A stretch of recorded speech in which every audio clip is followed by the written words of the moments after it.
Hello friends, welcome back to our channel Telugu trade market అంటారు. ఈరోజు ఈ వీడియోలో అద్వైత్ జ్యువెలర్స్ సంబంధించిన ఐపీఓ గురించి అయితే డిస్కస్ అయితే చేద్దామండి. సో ఈ ఐపీఓ యొక్క జిఎంపీ అయితే చాలా ఇంట్రెస్టింగ్ అయితే ఉందండి. సో దీని గురించి అయితే మనం లాస్ట్లో అయితే డిస్కస్ అయితే చేద్దాము. వీడియో అయితే చివరి వరకు అయితే చూడండి. సో ఈ కంపెనీ మనకి వచ్చేసి అయితే చూడండి, మనకి 2019లో అయితే ఇది ఎస్టాబ్లిష్ అయితే చేయడం అయితే జరిగిందండి. సో వీళ్ళు ఏం చేస్తారంటే ఈ గోల్డ్ని ఏదైతే ఉందో వీళ్ళు మ్యానుఫ్యాక్చరింగ్ అంటే డిజైన్ చేసి వీళ్ళైతే సెల్ అయితే చేయడం అయితే జరుగుతుందన్నమాట. సో వీళ్ళు మెయిన్లీ స్పెషల్ ఏంటంటే కుందాన్ అని చెప్పేసి, పొల్కి డైమండ్స్ అని చెప్పేసి, అండ్ స్టాడేట్ అని చెప్పేసి, ఇలా మెయిన్గా వీళ్ళు ఈ త్రీ టైప్ ఆఫ్ స్పెషలిస్ట్లో వీళ్ళైతే ఎక్కువగా ప్రొడక్ట్స్ అయితే సెల్ చేస్తున్నారు. సో వీళ్ళు ఏంటంటే ఎక్కువగా డీలర్స్, మనకి చిన్న చిన్న బంగారం షాప్స్ ఉంటాయి కదా, వాటిని మనం డీలర్స్ అంటాం కదా. సో డీలర్స్కి, పెద్ద పెద్ద షోరూమ్స్కి, అండ్ రీటైలర్స్కి, అండ్ కొన్ని ఇండివిజువల్ కస్టమర్స్ కూడా వీళ్ళు ఓన్గా డిజైన్స్ అయితే చేసి ఇస్తున్నారు అనమాట. సో వీళ్ళ పోర్ట్ఫోలియోలో వచ్చేసి మనకి ఎక్కువగా నెక్లెస్, ఇయర్ రింగ్స్, మామూలుగా hand rings, bangles, pendant sets, bracelets, so ఇవైతే ఎక్కువగా అయితే వీళ్ళైతే మ్యానుఫ్యాక్చరింగ్ అయితే చేయడం అయితే జరుగుతుందన్నమాట. సో వీళ్ళకి మ్యానుఫ్యాక్చరింగ్ ఫ్యాకల్టీస్ వచ్చేసి చూడండి, జైపూర్ అండ్ రాజస్థాన్లో 2 లొకేషన్స్లో ఉన్నాయి. సో వీళ్ళకైతే ఆర్డర్ ఇచ్చామంటే, సో మెయిన్లీ ఈ జైపూర్ అండ్ రాజస్థాన్లో ఇక్కడే వీళ్ళైతే మనకి ఏ డిజైన్ కావాలంటే ఆ డిజైన్ అయితే వీళ్ళు ఇక్కడి నుంచే రెడీ చేసి అయితే మనకైతే పంపించడం అయితే జరుగుతుంది. వీళ్ళకి ఒక బ్రాండ్ అయితే ఉందండి, రామ్ బజావ్ అని చెప్పేసి ఒక బ్రాండ్ ఉంది. సో ఈ బ్రాండ్ మీద వీళ్ళు సేల్స్ అయితే చేయడం అయితే జరుగుతుంది అనమాట. సో మనకి ఐపీఓ వచ్చేసి చూడండి, జూన్ 23న ఓపెన్ అవుతుంది, జూన్ 25న క్లోజ్ అవుతుంది. సో మనకు మినిమం ఇన్వెస్ట్మెంట్ వచ్చేసి 13,000 రూపీస్, లాట్ సైజ్ వచ్చేసి 100 షేర్స్, మనకు ప్రైస్ రేంజ్ వచ్చేసి 130 నుంచి 138 రూపీస్ అయితే ఉందండి. సో మనకి ఇష్యూ సైజ్ వచ్చేసి 165.1 సిఆర్ క్రోర్స్ అనమాట, 165 కోట్లు.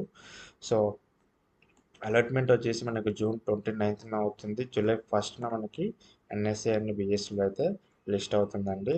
సో ఇది వచ్చేసి మొత్తం ఫ్రెష్ క్యాపిటల్ అండి. అంటే మీకు 125 కోట్లలో 125 కోట్లు వచ్చేసి కంపెనీకి వెళ్ళిపోతుంది అనమాట.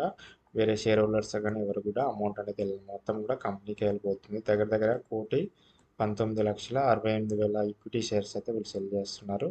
సో ఫేస్ వాల్యూ వచ్చేసి 10 రూపీస్ ఉందన్నమాట. సో చెప్పాను కదా, ఆఫర్ పర్ సేల్ మనకేం లేదండి, మొత్తం అమౌంట్ కూడా వీళ్ళకి కంపెనీకి వెళ్ళిపోతుంది అనమాట. సో క్యూఏబీ వచ్చేసి 50%, ఎన్ఎన్ఏ వచ్చి 50%, సో రీటైల్స్కి 35% ఇచ్చారన్నమాట. అంటే దీని రెవెన్యూ అన్నది బాగుందన్నమాట, అందుకే మనకి 35% అనేది ఇవ్వడం అయితే జరిగింది.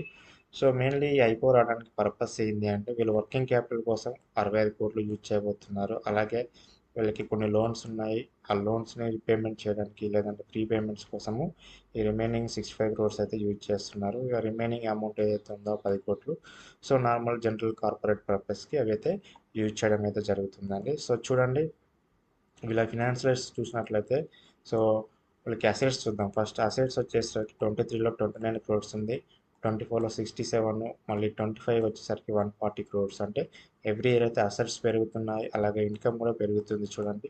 సో 25లో 124 క్రోర్స్ అయితే ఇన్కమ్ చూపించారు, 24లో 69 క్రోర్స్, ఆల్మోస్ట్ 89% డబుల్ అయితే చూపించారన్నమాట. సో ప్రాఫిట్ ఆఫ్టర్ ట్యాక్స్ కూడా చూడండి, 23లో 10 క్రోర్స్, 24లో 14, 25లో 25, మళ్ళీ లాస్ట్ ఇయర్ క్వార్టర్లో కూడా 25 క్రోర్స్ అయితే చూపించడం జరుగుతుంది. సో ప్రాఫిట్ మార్జిన్స్ కూడా వీళ్ళు ఎవ్రీ క్వార్టర్లీ అయితే వీళ్ళకైతే పెరుగుతున్నాయండి. నెక్స్ట్ ఎబిలిటా కానీ, నెట్ వర్త్ కానీ, రివర్సల్ శాంపిల్స్ కానీ, టోటల్ మీకు చెప్పాను కదా, బారోయింగ్స్ అంటే 64 కోట్ల అప్పులు అయితే ఉన్నాయి ఆల్మోస్ట్. సో ఈ ఐపీఓ ద్వారా వాళ్ళైతే క్లియర్ చేస్తారండి. క్లియర్ చేస్తే వీళ్ళకి మనకి నెక్స్ట్ క్వార్టర్లో వీళ్ళ ఇన్కమ్ కానీ, ప్రాఫిట్ మార్జిన్స్ కానీ పెరిగే ఛాన్స్ అయితే ఉంటుందన్నమాట. సో ఎస్పెషల్లీ ఈ ఐపీఓకి సంబంధించిన పాజిటివ్స్ ఏంటి అంటే, నేను చెప్పినట్టుగా 23లో 40 క్రోర్స్ ఇన్కమ్ వస్తే, అదే వీళ్ళకి 25కి వచ్చేసరికి 124, అంటే దగ్గర దగ్గరగా ప్రాఫిట్స్ అనేది డబుల్గా చూపించారనమాట. సో అదొక పాజిటివ్ కిందనైతే చెప్పుకోవచ్చు. వీళ్ళకి ఫ్యాట్ మార్జిన్స్ అంటే ప్రాఫిట్ ఆఫ్టర్ ట్యాక్స్ మార్జిన్స్ కూడా ఆల్మోస్ట్ 20-25% అయితే రేంజ్లో చూపిస్తున్నారండి, అది కూడా ఒక పాజిటివ్ కింద అయితే చెప్పుకోవచ్చు. సో వీళ్ళకి డిజైన్ చేయడానికి వీళ్ళ దగ్గర 3D ప్రింటర్స్, క్యాస్టర్స్ అనేది అడ్వాన్స్డ్ టెక్నాలజీకి సంబంధించిన ఈ మ్యానుఫ్యాక్చరింగ్ ఫ్యాకల్టీస్ అయితే ఉన్నాయన్నమాట. సో అదొక పాజిటివ్ కింద చెప్పుకోవచ్చు. సో బిజినెస్ టు బీ అంటే వీళ్ళు చెప్పాను కదా, వీళ్ళు డీలర్స్కి కానీ, పెద్ద పెద్ద షోరూమ్స్ కానీ, రీటైలర్స్ కానీ వీళ్ళు ఎక్కువగా ఈ డిజైన్స్ అనేది వీళ్ళు సెల్ అయితే చేయడం జరుగుతుంది. సో అదొక బెస్ట్ కింద చెప్పుకోవచ్చు. వీళ్ళకి ఆల్మోస్ట్ 9+ స్టేట్స్‌లలో వీళ్ళకి జ్యువెల్లరీ సంబంధించిన మార్కెటింగ్ అయితే ఉందండి. సో నేను చెప్పినట్టుగా మెయిన్‌లీ కుందను, పోల్కి, డైమండు, సో ఇవేంటంటే ఎక్కువగా నార్త్ సైడ్ వాడతారండి. రాజస్థాన్ నార్త్ సైడ్ ఉన్నాయి కదా! ఎక్కువగా డిజైన్స్ అనేది అటు సైడ్ ఎక్కువగా వాడతారు. మనకు కొంతమందికి తెలియకపోవచ్చు కానీ ఇటు సైడు. సో ఎక్కువగా అటు నార్త్ సైడ్ అయితే ఈ డిజైన్స్ అయితే ఎక్కువగా వాడతారనమాట. సో నేటివ్ వచ్చేసరికి ఏంటంటే ఇది కొత్త కంపెనీ అని అంతే. జస్ట్ 2019లో మనకి కంపెనీ అనేది స్టార్ట్ చేయడం జరిగింది. సో యంగ్ కంపెనీ అని తప్ప మనకి అంత నెగిటివ్ అయితే కాదండి. సో ఈ కొత్త కంపెనీ అయినా సరే ఈ 5-6 ఇయర్స్లోనే వీళ్ళు ప్రాఫిట్స్ చూపిస్తున్నారంటే మంచి కంపెనీ అని చెప్పుకోవచ్చు. బెస్ట్ ఈ జస్ట్ యంగ్ కంపెనీ అని ఒక స్మాల్ నెగిటివ్ పాయింట్ తప్ప అంత పెద్దగా టెన్షన్ అయితే ఏం అవసరం లేదు. సో నెక్స్ట్ వచ్చేసి బీ2బీ సెగ్మెంట్లోనే వీళ్ళకి 84% రెవెన్యూ అనేది వస్తుందన్నమాట.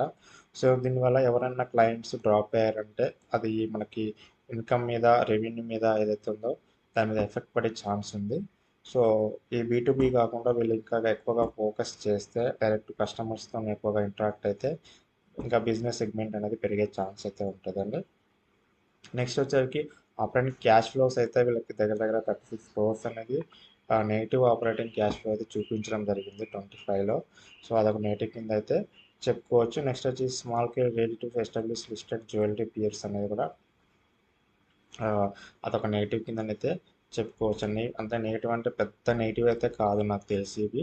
సో ఒకసారి అయితే మీరు కూడా చూడండి, చూసి అనలైజ్ అయితే చేసుకోండి.